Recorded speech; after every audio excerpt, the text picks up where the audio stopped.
Gênero, orientação sexual, identidade de gênero. Com certeza você deve ter escutado essas palavras por aí e esperaria encontrar no lugar o termo masculino e feminino, como está, por exemplo, na nossa certidão de nascimento. Mas cuidado, o que parece apenas novos termos pode estar escondendo uma ideologia de desconstrução da família e da sociedade. É o que você acompanha agora no Destrave.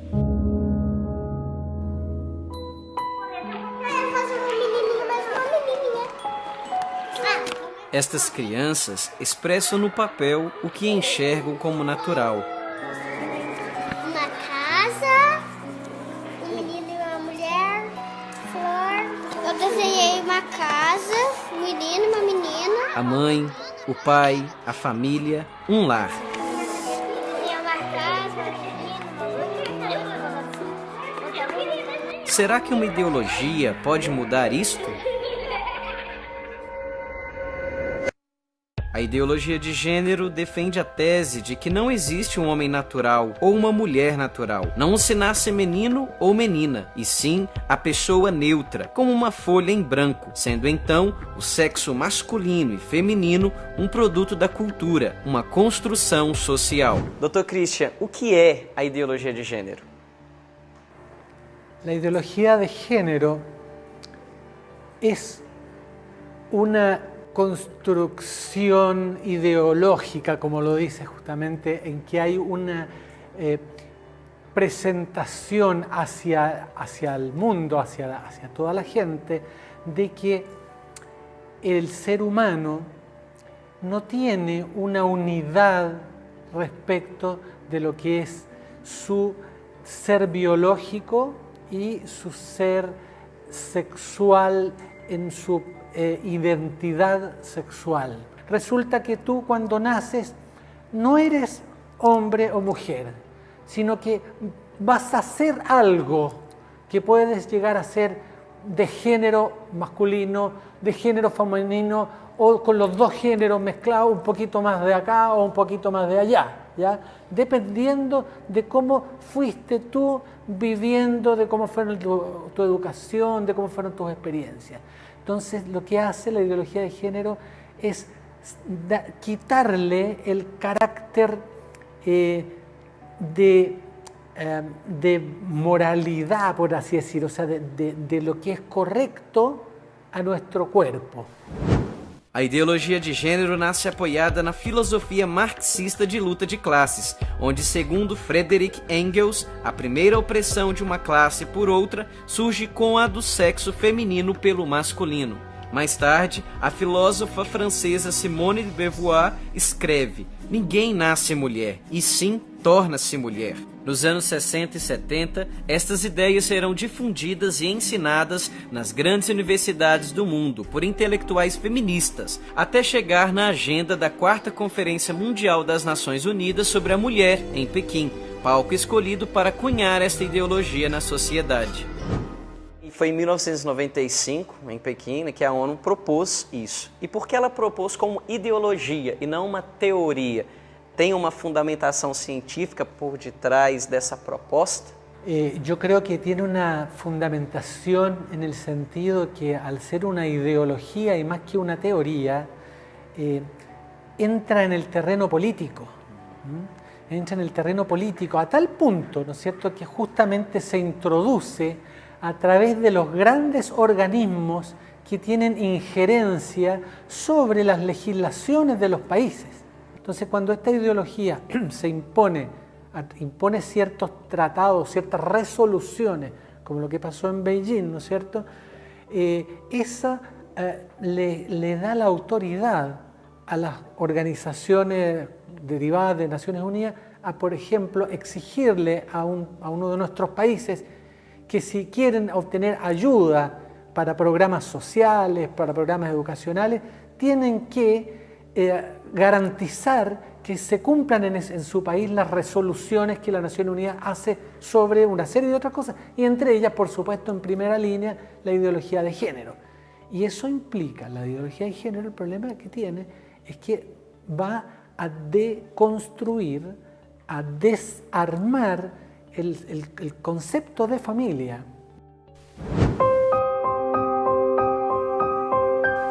Um dos principais objetivos da ideologia de gênero é a desconstrução da família tradicional e da sociedade intitulada patriarcal, como nos diz a filósofa feminista Alison Jagger. A destruição da família biológica que Freud jamais vislumbrou permitirá a emergência de mulheres e homens novos. A própria instituição das relações sexuais, em que o homem e a mulher desempenham um papel definido, desaparecerá.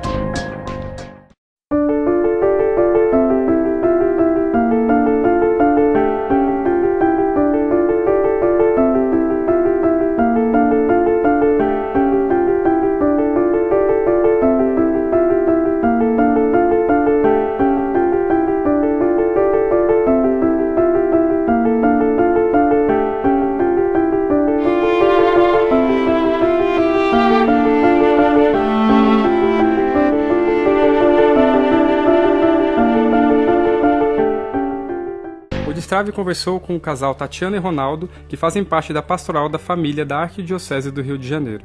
Segundo eles, as pessoas, sobretudo os jovens, começam a ficar cada vez mais confusos com os rumos que a família toma na sociedade. Infelizmente, hoje em dia, o mundo vem atacar num ponto mais central, que é justamente essa complementaridade do casal, do ser casal, ser homem, ser mulher. O mundo ataca diretamente nisso.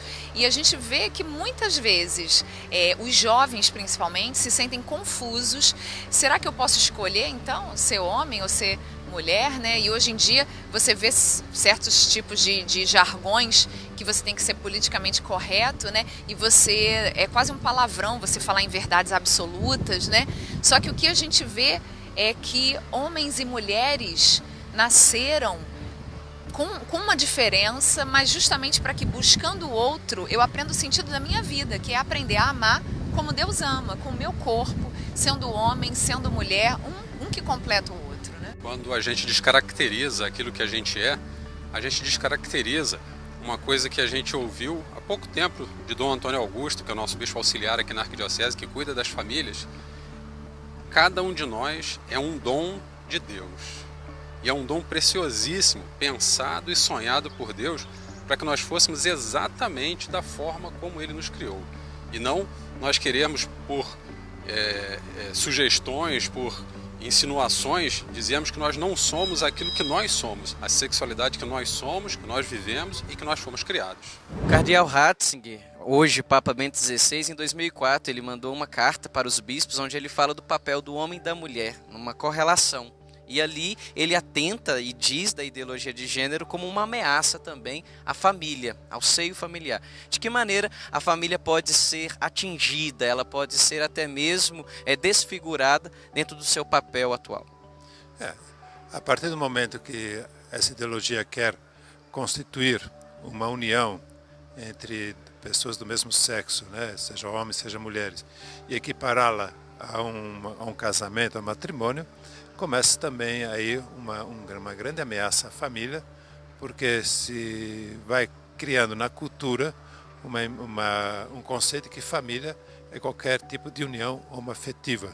Os homossexuais, a igreja não se opõe a isso, a que eles tenham os direitos civis respeitados. Agora, confundir isto com o direito, por exemplo, a ser chamado de família, nada contra os homossexuais, nada contra as relações estáveis deles, nada que essas relações sejam reconhecidas civilmente, nada contra. Mas tudo contra que isso seja considerado família e assim venha a adoção de filhos e assim o conceito de família seja tão dilatado, tão tudo que signifique na prática nada. E dentro dessa visão de um dano na família, quais são os outros danos que a gente pode perceber que já estão acontecendo de 95 até agora, 2012, e aquilo que a gente já pode antever, prever que essa ideologia pode chegar ao máximo de perversão? Bueno, yo creo que de las consecuencias malas o dañinas que uno puede ver, sin duda que en el aspecto más específico que tiene esta ideología, que es el aspecto de la sexualidad, a lo que hemos llegado es a una tremenda falta de identidad de los jóvenes respecto de su sexualidad, lo que ha llevado a una gran proliferación, ¿no es cierto?, de conductas sexuales equivocadas y a asumir como cultura que da lo mismo cualquier tipo de sexualidad, que mientras tú hagas las cosas libremente lo estás haciendo bien. O sea, está enraizada también en un concepto absolutamente liberal desde un punto de vista moral, un concepto liberal y utilitarista. Tú utilizas las cosas, tú utilizas tu sexualidad para obtener placer, no importa cómo. Por eso se opone, entre otras cosas, al concepto de padre, porque el padre es, en su concepto, de algún modo traduce también el concepto de Dios. Es el padre el que nos marca el camino, el que debiera ser quien vaya dando el sostén y mostrando, ¿no es cierto?, cuáles son nuestras pautas morales, nuestras pautas de distinguir el bien y el mal. Entonces, yo creo que son las consecuencias más graves esas. O conceito de desconstrução social é muito utilizado entre os ideólogos de gênero. Não é à toa que a imposição do termo gênero já acontece através de livros didáticos e cartilhas em diversas escolas, como foi proposto em Pequim. A educação é uma estratégia importante para mudar os preconceitos em relação aos papéis do homem e da mulher na sociedade. A perspectiva do gênero deve ser integrada aos programas. Você disse das escolas. Hoje se é ensinado isso, tem até cartilhas dizendo para a criança que ela deve escolher ou até mesmo que existem outras opções, né?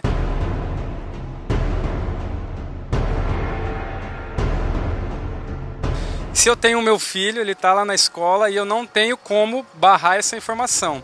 Mas como que eu devo trabalhar isso dentro da minha casa? Primeiro, o pai e a mãe, eles têm o direito de saber o que a escola ensina. Eu sou professora, eu trabalho em escola também. E o pai e a mãe têm o direito de saber qual é a orientação que a escola está passando para os seus filhos, né? Agora, independentemente disso, se mesmo assim ele insistir, né, ele acha que aquela escola, aquele lugar é o melhor para ele, o pai e a mãe têm mais do que nunca a obrigação educativa de ficar vigilante e alertar mesmo aos seus filhos, né? Somos homens e mulheres, temos papéis diferentes, papéis que se complementam, né? Não existe um maior nem um melhor. Ser diferente não significa que um é superior ao outro. Somos diferentes sim, mas somos iguais em dignidade, né? Deus nos fez homem e mulher, mas exatamente amados do mesmo jeito, da mesma forma, né? Então deixar isso para o seu filho bem claro, que a gente só vai aprender a ser verdadeiramente feliz quando a gente for aquilo que a gente é.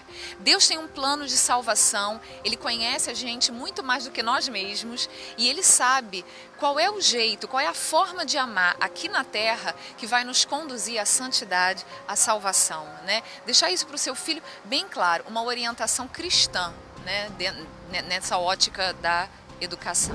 Você afirmar que a relação homem e mulher, que o ser masculino e feminino são produtos culturais, isso mostra claramente, é uma afirmação flagrante da ditadura que nós estamos vivendo. Se você nega a feminilidade e a masculinidade, você não somente violenta a pessoa, como você destrói a sociedade. E você coloca em risco todo o futuro da humanidade. Aí por aí passa a criação dos filhos, a educação dos filhos.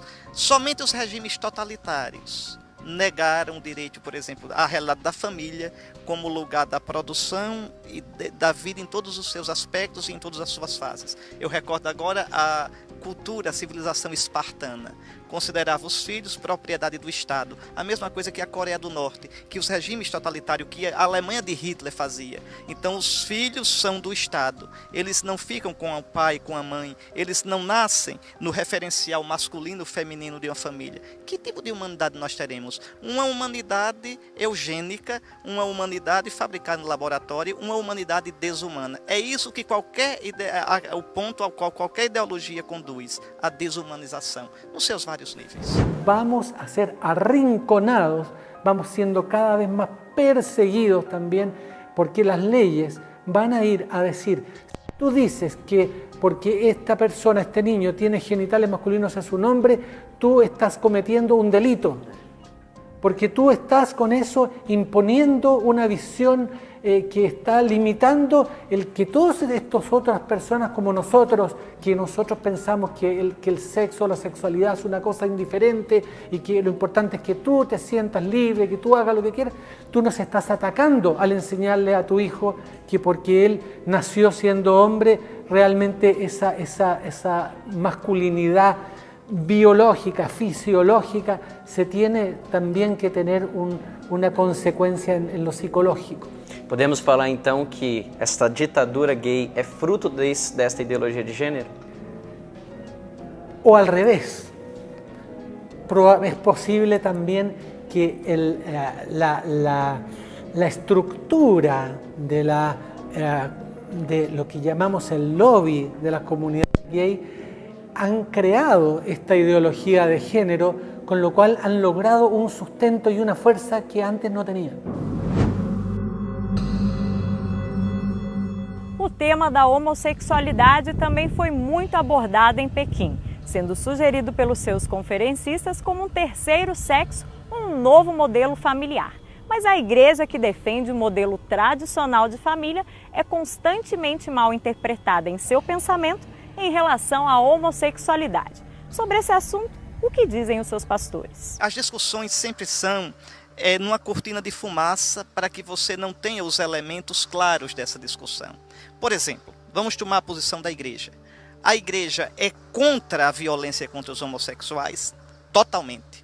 A igreja rejeita o preconceito contra as pessoas homossexuais? Totalmente. Então, mas a igreja, o comportamento moral, a homossexualidade do ponto de vista de atos homossexuais, a avaliação da igreja é positiva? Não, por causa do evangelho.